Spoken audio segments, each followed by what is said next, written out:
Nestle lacto grow with active grow, बच्चों की growing bones के लिए। आज मैं आपसे एक बहुत इम्पॉर्टेंट टॉपिक के बारे में डिस्कशन करना चाहती हूँ। ये मसला बच्चों की टांगों के टेढ़ापन के हवाले से है। कई बच्चे जो हैं उनके माँ बाप ये चीज़ नोटिस करते हैं कि जो बच्चों की टांगों की शेप है वो नॉर्मल नहीं है। अस्सलाम वालेकुम, मेरा नाम डॉक्टर आयशा सईद है। तो जब वो हमारे पास आते हैं तो हम मुख्तलिफ टेस्ट और बच्चे को एग्ज़ामिनेशन करके तशख़ीस करते हैं कि इसकी वजह क्या है। बच्चों की टांगों के टेढ़ेपन की बहुत सारी वजूहात हैं, जिसमें पाकिस्तान में जो सबसे बड़ी वजह है वो बेसिकली रिकेट्स उसको कहते हैं। रिकेट्स एक बीमारी है जिसमें जो कैल्शियम, विटामिन डी या फॉस्फेट की कमी की वजह से बच्चों की हड्डियाँ फूल जाती हैं और उनकी शेप चेंज होना शुरू हो जाती है। इसके अलावा बच्चों में फ्रीक्वेंटली फ्रैक्चर्स होते हैं और जो बच्चों की टांगें हैं वो गोलाई के तौर पे नज़र आना शुरू हो जाती हैं। अमूमन बच्चों में बहुत लेज़ीनेस भी आ जाती है और वो ऑप्टिमम तरीके से परफॉर्म नहीं कर पाते। इस बीमारी में ज़्यादातर जो वजह बनती है वो विटामिन डी की कमी है, और अगर ग़िज़ा में या दवाई के ज़रिए कैल्शियम विटामिन डी पूरा हो जाए तो बच्चे फुली तौर पे रिकवर कर जाते हैं। लेकिन कई बच्चों में मौरूसी तौर पे विटामिन डी प्रोसेस करने की सलाहियत नहीं मौजूद होती है, जिसको हम विटामिन डी रेजिस्टेंट या विटामिन डी डिपेंडेंट रिकेट्स या हाइपोफॉस्फेटेमिक रिकेट्स बोलते हैं।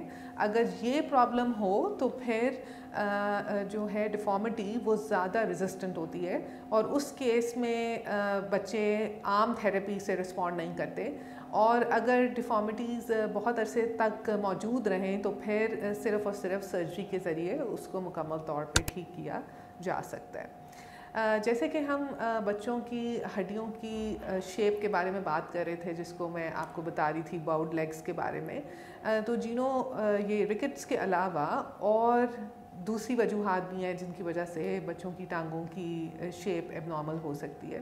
एक ये बात समझने की ज़रूरत है कि जब बच्चे पैदा होते हैं और वो चलना शुरू होते हैं, शुरू में उनकी टांगें गोलाई में ही होती हैं, लेकिन जब वो 2 या 3 साल की उम्र तक पहुंचते हैं तो फिर उनकी टांगें जो एडल्ट्स की तरह स्ट्रेट होना शुरू होती हैं। इस पूरे अमल को हम फिज़ियोलॉजिकल बोइंग कहते हैं। इसमें परेशानी की कोई बात नहीं होती, लेकिन अगर ये गोलाई परसिस्ट करे और 4 या 5 साल की उम्र से ज़्यादा रहे तो फिर अमूमन जब आप ऑर्थोपीडिक सर्जन या पीडियाट्रिक ऑर्थोपीडिक सर्जन के पास जाते हैं तो वो मुख्तलिफ एक्सरे के ज़रिए कुछ एंगल्स मालूम करते हैं, और अगर ये एंगल्स एबनॉर्मल हों तो फिर हम एक और बीमारी है जिसको ब्लाउंस डिजीज़ कहते हैं, उसका सस्पिशन सोच के बच्चे को ट्रीटमेंट की तरफ लेके जाते हैं। अगर तो ब्लाउंस डिजीज़ की तशख़ीस हो जाए तो फिर मखसूस सर्जरीज़ के ज़रिए, जिसमें एपिफिजियोडेसिस है या डिफरेंट किस्म की लेटर ऑन करेक्टिव ऑस्टियोटमीज़ हैं, बच्चों की टांगों को स्ट्रेट किया जाता है। ब्लाउंस के अलावा कुछ और वजूहात भी हैं, जैसे चोट लग जाना। अगर तो बच्चे की जो ग्रोथ प्लेट है नी के अराउंड उसको कोई ट्रॉमा हो, शदीद चोट आए, तो फिर भी एक या दोनों टांगें चोट लगने की सूरत में बोर्ड लेग्स बन सकती हैं। और ये भी देखा गया है कि कुछ बच्चों के जो ट्यूमर्स हैं उनकी वजह से भी टांगों में टेढ़ापन आ सकता है। तो ये इम्पॉर्टेंट है कि अगर आप कुछ एबनॉर्मल अपने बच्चों की टांगों में ऑब्ज़र्व करें तो ज़रूर किसी ऑर्थोपीडिक या पीडियाट्रिक ऑर्थोपीडिक सर्जन को असेस करवाएं। वो जो है मुआयने के ज़रिए और डिफरेंट एक्सरेज के ज़रिए बच्चे की प्रॉपर तशख़ीस कर पाएंगे। और अगर तो ये रिकेट्स है जो कि हमारे मुल्क में बहुत कॉमन है, तो अगर अर्ली डिटेक्ट हो दवाई के ज़रिए ज़्यादातर बच्चे मुकम्मल तौर पर ठीक हो सकते हैं। Thank you very much. Pakistan के टॉप डॉक्टर्स के साथ अपॉइंटमेंट बुक करें, वो भी पेशेंट फीडबैक देखते हुए।